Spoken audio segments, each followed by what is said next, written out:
है, लोगों के बीच में नहीं दिया है। परमेश्वर का वचन कहता है ये अच्छे विश्वासी की पहचान है। हालेलुया। अब आपको डरने वाली आवश्यकता नहीं है। अभी भी अगर इन बातों से डर है तो आप अपने विश्वासी होने की क्वालिटी नहीं लाया, अभी भी प्रार्थना करवाने की क्वालिटी में। हालेलुया जी। हम एक और योग्यता, विश्वासी की योग्यता और देखेंगे जी। निकालिए परमेश्वर के पुत्र विश्वासी होने की क्वालिटी। लूका उसका 15 अध्याय उसका 19 वचन को हम पढ़ेंगे। लूका 15 उसका 19। यहाँ ये कहानी आपको शायद मालूम है, कई बार अपन ने प्रचार भी किया है, लेकिन उसके बावजूद भी कुछ विशेष बात जो मैं आपके सामने पढ़ूंगा उसको हम समझने का कोशिश करें। अब इस योग्य नहीं रहा। अब यहाँ पर देखिए एक योग्यता जरूरी, क्या जरूरी है? योग्यता, विश्वासी की योग्यता, परमेश्वर के पुत्र की योग्यता। परमेश्वर के पुत्र होने के लिए योग्यताएं जरूरी है, और वो योग्यता ही आपके जीवन को परमेश्वर की आशीष में लेकर चलती है और आपके जीवन को उसमें बने रहने में आपकी मदद करती है। तो देखिए यहाँ पर इस बेटे का जीवन की कहानी इस प्रकार से है कि इसने अपने जीवन की योग्यता खो दिया और ये पाप में गिर गया, और ये पाप में गिरकर अपने जीवन को बुराई में लगाया, और ये अपने आप में इतना नीचे गिर गया कि अब इसके पास कोई योग्यता नहीं। अब ये कहता है कि मैं तो है पिता आपका बेटा कहलाने के भी योग्य नहीं हूँ, क्योंकि ये खुद जानता है, क्योंकि बेटा कहलाने का योग्य अगर होना है तो पिता का आदर करना सीखना है, पिता की आज्ञा मानना सीखना है, पिता की शिक्षाओं को मानना है, पिता की इच्छा के अनुसार चलना है, तब तो ये पिता के योग्य कहलाएगा, तब तो ये पिता के पुत्र के अधिकार को पहचानेगा और उस अधिकार की आशीष को पाएगा।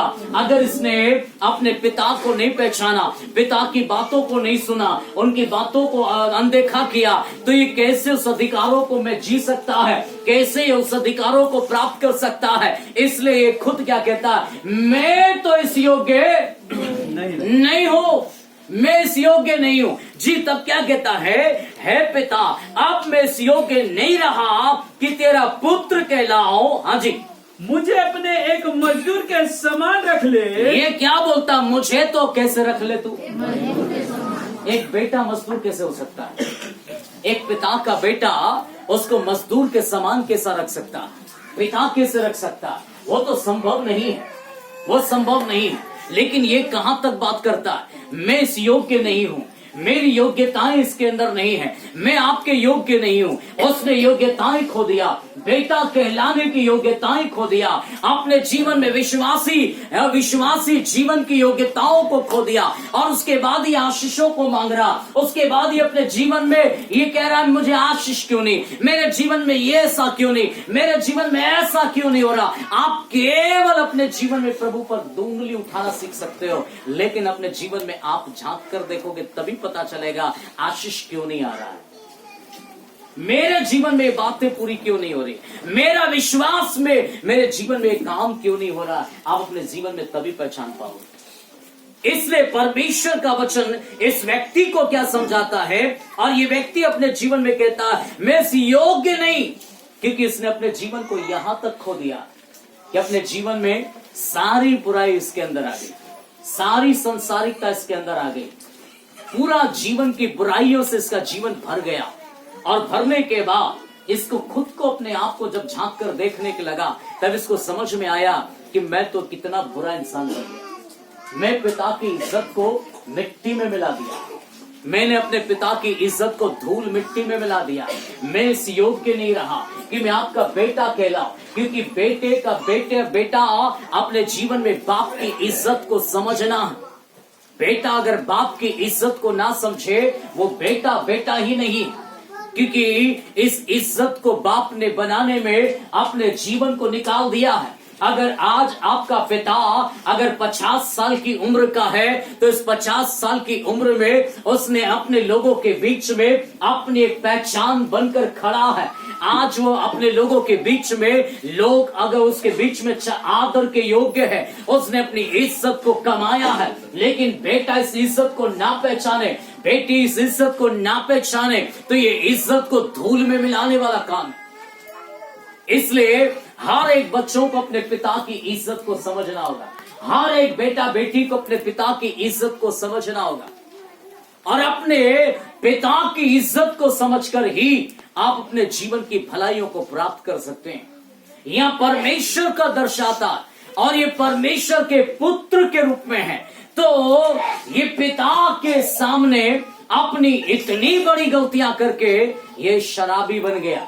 ये लड़कीबाजी करने में पीछे नहीं है, ये शराब पीने में पीछे नहीं है, ये दुनिया का सारी बुराई करने में पीछे नहीं है। सारी बुराइयों को अपनाने के बाद बहुत बुरा इंसान बन गया और बुरा इंसान बनने के बाद इसको अपने आप में लगा कि मैं बहुत बुरा इंसान बन गया।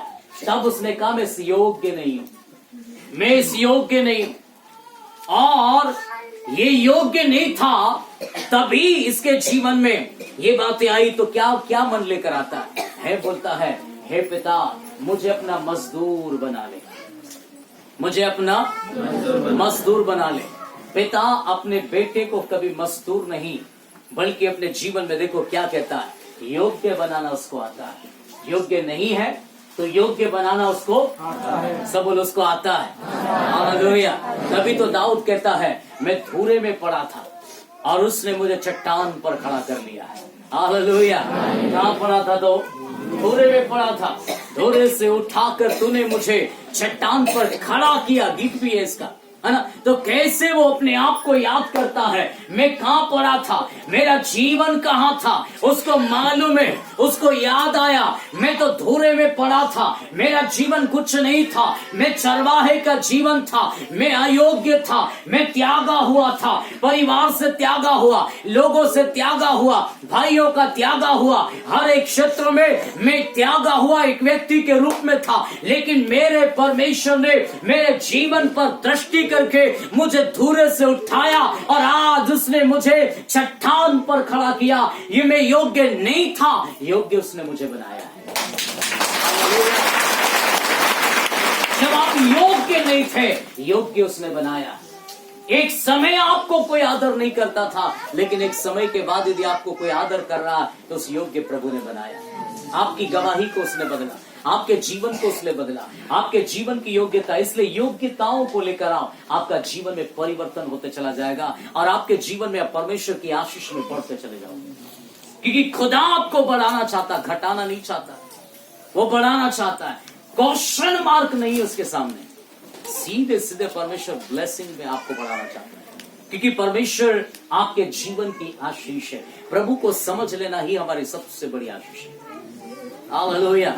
और जिसने उसको समझ लिया, जिसने उसको पहचान लिया, उसको फिर बोलना नहीं पड़ता प्रार्थना करो, उसको बोलना नहीं पड़ता उपवास रखो, उसको बोलना नहीं पड़ता संगति आ जाओ, उसको बोलना नहीं पड़ता बाइबल पढ़ो, आप अपने जीवन में प्रभु के साथ समय बिताओ। उसको बोलना नहीं पड़ता, उसको मालूम पड़ गया मेरी आशीष कौन है, मेरी आशीष कहाँ है, मेरा भविष्य कहाँ है, मेरे जीवन की सफलता कहाँ है। उसको समझ में आ गया, वो अपना एक कोना ही ढूंढेगा। उसको मालूम पड़ गया क्योंकि धर्मी व्यक्ति का अपने जीवन में उसको पता चल गया कि मेरे जीवन की आशीष कहाँ है।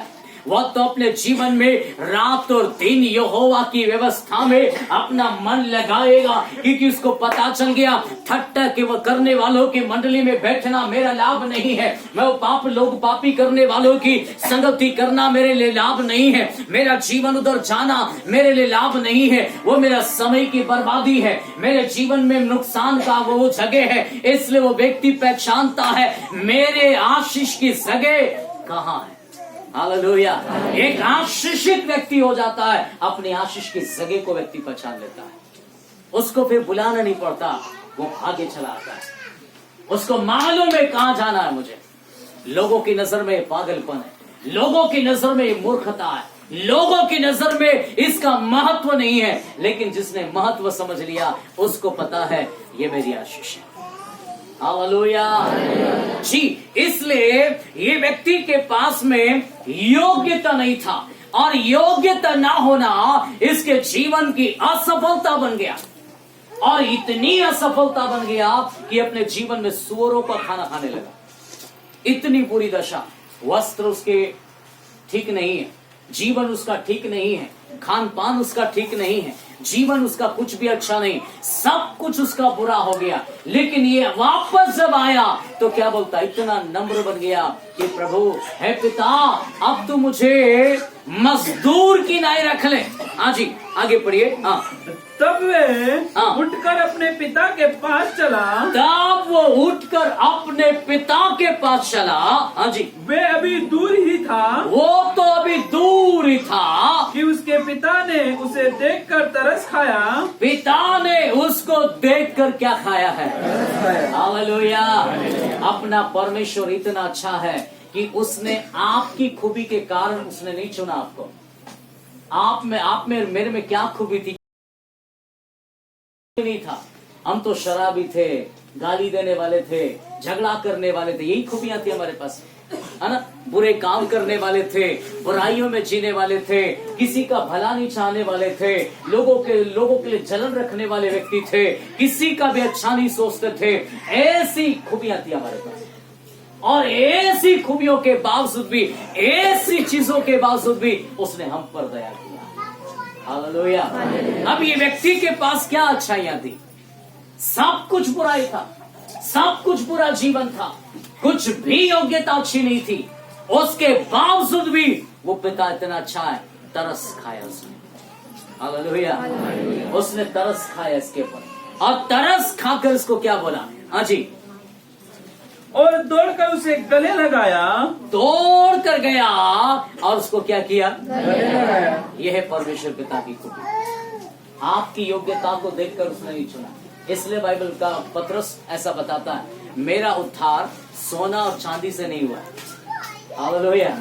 मेरा उद्धार, मेरा छुटकारा सोना और चांदी से नहीं हुआ, बल्कि वो कहता बहुमूल्य लहू से हुआ। मेरी कीमत दुनिया में इस उद्धार के लिए दुनिया की कोई भी कीमत नहीं हो सकता। लोग कहते विश्वास क्यों करता, तुझे कुछ प्राप्त हुआ होगा।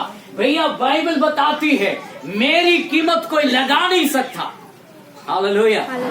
मेरा इस उद्धार में आने के लिए कीमत कोई लगा नहीं सकता। यीशु पर विश्वास करने के लिए मेरी कोई कीमत लगा नहीं सकता। आप इतने सस्ते हो गए, आप इतने सस्ते हो गया। हालेलुया। हम इतने सस्ते व्यक्ति नहीं हैं। हमारी कीमत ना तो सोने से है, ना तो चांदी से है, ना तो रुपयों से है। हमारी कीमत अगर लगी हुई है तो लहू से लगी है। यीशु का बहुमूल्य लहू, और यीशु का बहुमूल्य लहू से आप और मैं छुड़ाया गया है। दुनिया आपको गलत बोलती है कि आपकी कीमत लगाई गई है। मैं कहता हूं मेरी कोई कीमत नहीं लगाई। दुनिया में कोई ऐसा रुपया नहीं जो जिससे मेरी कीमत लगाई जाए, कोई ऐसा चांदी नहीं जिससे मेरा कीमत लगाया जाए, ऐसा कोई सोना नहीं जिससे मेरी कीमत लगाई जाए। हालेलुया। मेरा उद्धार इससे नहीं हुआ, मेरा विश्वास इससे नहीं आया। यीशु पर मैं विश्वास इसलिए करता हूं क्योंकि उसने मेरी कीमत लगाई है। हालेलुया। उसका बहुमूल्य लहू देकर उसने मुझे खरीदा, और ये मैं पहचान गया मेरा उद्धार यही है, और ये उद्धार ने मुझे यीशु का दीवाना बना दिया। यीशु के लहू ने मुझे उसका आराधक बना दिया। यीशु के लहू ने मेरी जिंदगी को छुड़ाकर अपनी महिमा में खड़ा कर दिया, क्योंकि उसने मेरा चेहरा देखकर नहीं, उसने मेरे गुनाहों को देखकर नहीं, उसने मुझे उसके बावजूद भी प्यार किया जब मैं कुछ भी अच्छा नहीं था। तब उसने मुझसे प्रेम किया। यही बात ने मुझे यीशु का दीवाना बना दिया। हालेलुया। हालेलुया। कीमत आपको दीवाना नहीं बना सकती। कीमत अगर आपकी लगाई गई होती तो आप यीशु के लिए इतने दीवाने नहीं होते। कीमत आपके लिए लगाई गई होती तो आप अपने जीवन में आज यीशु के लिए वैसे आराधक नहीं होते, वैसे जीवन को नहीं जीते, वैसे खुदा के साथ नहीं चलते होते।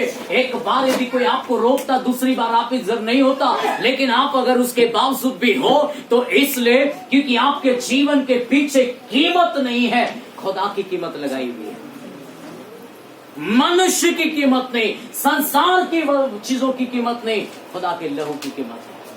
और ये लहू की कीमत ने आपको यीशु का दीवाना बनाया।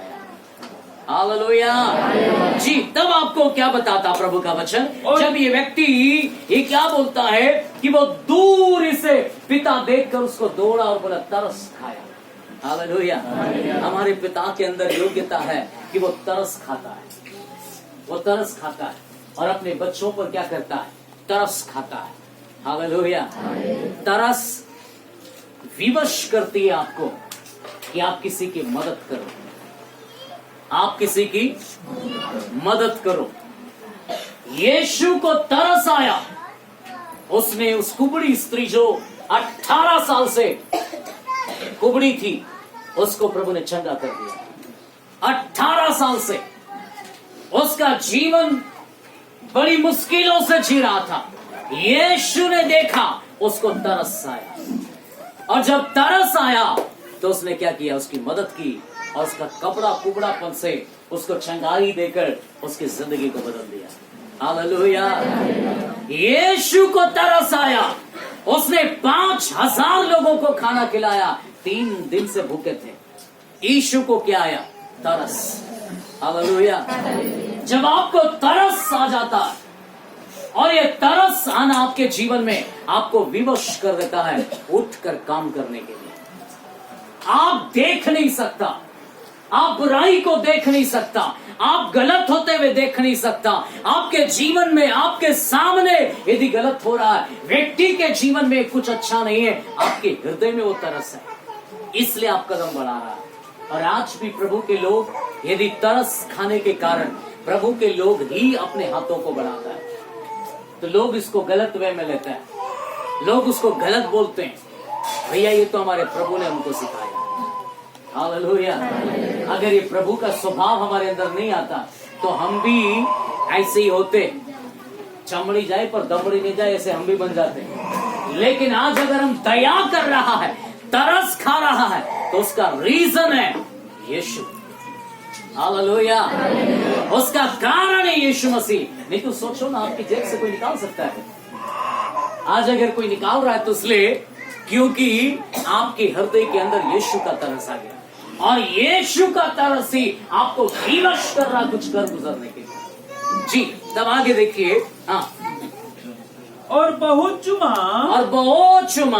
पुत्र ने उससे कहा, हाँ, पुत्र ने उससे कहा, पिताजी मैंने स्वर्ग के विरोध में और तेरी दृष्टि में पाप किया है। मैं तेरी दृष्टि में, स्वर्ग के विरोध में और तेरी दृष्टि में मैंने क्या किया है, पाप किया है। पाप करने के कारण मैंने योग्यता खो दी है। मैं तेरी दृष्टि में, परमेश्वर की दृष्टि में मैं पाप करके अपने जीवन में मैं मर गया, मैं असफल हो गया। अब मेरे जीवन की योग्यता मैंने खो दिया। अब मेरे जीवन में मैं पुत्र कहलाने के योग्य नहीं, मैं इस पिता के आशीषों का हकदार नहीं, मैं इस चीजों को लेने के लायक नहीं, मेरी योग्यता खत्म हो गया। लेकिन हे पिता, पिता के मन में बेटे के प्रति तरस, लेकिन बेटा क्या कहता है, मैं इस योग्य नहीं हूं, मैं इस योग्य नहीं हूं। जी वो योग्य नहीं है, लेकिन हाँ, और अब इस योग्य नहीं रहा, अब इस योग्य नहीं रहा कि तेरे पुत्र कहलाऊं, कि मैं तेरा बेटा कहलाऊं। हालेलुया। मैं इतना गुनाह किया, इतना पाप किया कि हे पिता मैं तेरा पुत्र कहलाऊं, इसके योग्य नहीं रहा, इसके लिए योग्य नहीं रहा। जी तब आगे। हाँ। परंतु पिता ने अपने दासों से कहा, परंतु पिता ने अपने दासों से कहा, हाँ, झट अच्छे से अच्छे वस्त्र निकाल कर उससे पहनाओ। हालेलुया। पिता क्या बोलता है? मैं योग्य बनाऊंगा। तू कहता मैं योग्य नहीं हूँ, पिता कहता मैं तुझे योग्य बनाऊंगा। हालेलुया। उसने क्या बोला? इसको झट लेकर आ, सबसे पहले इसके वस्त्र को बदल दो। हालेलुया। क्या बदल दिए उसके? क्या बदल दिए उसके? हमारे जीवन में परमेश्वर जानता है कि ये बेटा मेरी इज्जत है, मैं इसकी इज्जत हूँ, ये जानता है। इसलिए परमेश्वर सबसे पहले आपको अपनी इज्जत देता, योग्य बनाता। फटेहाल परमेश्वर का योग्य व्यक्ति नहीं हो सकता है। इसलिए आपको योग्य बनाने के लिए आपके जीवन में आपको परमेश्वर सबसे पहले आपके वस्त्रों को बदल देता है। वस्त्र की कीमत नहीं है, कीमत इंसान की है। कीमत इंसान की। कपड़ा आपका 1500 रुपए का हो सकता है, लेकिन इस कपड़े को यदि आप इस शरीर के अंदर अच्छा सा प्रेस करके पहनोगे तो ये कपड़ा आपकी इज्जत दिलाएगा। ये कपड़ा आपकी वस्त्र जो है वो आपकी इज्जत बचाएगा। इसलिए आपको अपने जीवन में पहचानना होगा, ये वस्त्र की इतनी कीमत नहीं जितनी कीमत आपके जीवन में है। आपकी खुद की कीमत है, लेकिन वस्त्र केवल फटने वाला है, कुछ समय के लिए है। लेकिन इसको सही रूप में व्यक्ति जब पहनता है तो ये आपकी इज्जत को बढ़ाता। ये जब तक फटा हुआ कपड़ा पहना, इसकी इज्जत घटी हुई है, इसका मजदूर के समान इसका मेंटेलिटी नीचे गिर गया, इसकी मानसिक दशा नीचे गिर गई। ये अपने आप को हारा हुआ महसूस कर रहा, ये अपने आप को गिरा हुआ महसूस कर रहा। ये स्वयं कहता है मैं तो योग्य नहीं हूँ, मैं आपका बेटा कहलाने के योग्य नहीं हूँ। क्योंकि वो अपने आप को देखता तो क्या कहता है? मैं तो फटेहाल हूँ, मैं कंगाल हूँ, मेरे पास अच्छी बातें नहीं है, मेरे पास अच्छा जीवन नहीं है। जबकि इसके जीवन में ये जानता था कि क्या है, उसके बावजूद भी क्या कहता? मैं योग्य नहीं हूं। और पिता ने क्या कहा? सबसे पहले इसके वस्त्रों को बदल दो। हालेलुया। वस्त्र इसकी इज्जत बन गया, वस्त्र इसकी इज्जत बन गया। आप खुद भी कहीं पर अपने जीवन में आपको जिन्होंने पहले देखा होगा और आज जब आपको लोग देखते होंगे तो कहीं ना कहीं आप अपनी पहचान बदल चुके होंगे, अपनी पहचान बदल चुके होंगे। और लोग आपको कुछ और पहचान पहले थे, लेकिन अब आपकी और पहचान हो गई। कईयों की पहचान प्रभु ने बदल दिया। Hallelujah, hallelujah. हमारी पहचान कुछ और थी पहले, लेकिन मसीह में आपकी और हमारी पहचान को प्रभु ने बदलकर आशीष में बदल दिया। ये योग्य बनाया प्रभु ने जी। तब आगे पढ़े। हाँ। और उसके हाथ में, हाँ, और उसके हाथ में अंगूठी और पांवों में जूतियां। हाँ, देखिए अब ये योग्यता ला रहा पिता। क्या बोलता? सबसे पहले वस्त्र पहना। क्या पहना? वस्त्र को पहना। तो ये वस्त्र जो पहनना है, कहीं ना कहीं ये यीशु मसीह में एक विश्वासी की धार्मिकता को दिखाती है। किसको दिखाती है? वस्त्र हमारे धार्मिकता को दिखाते हैं। मेले थे, चितड़े थे, गलत थे, अच्छे नहीं थे, इन सारी बुराइयों को निकालकर पिता ने हमें श्वेत वस्त्र क्या करें? पहनाया है। तो हमें धार्मिकता के वस्त्र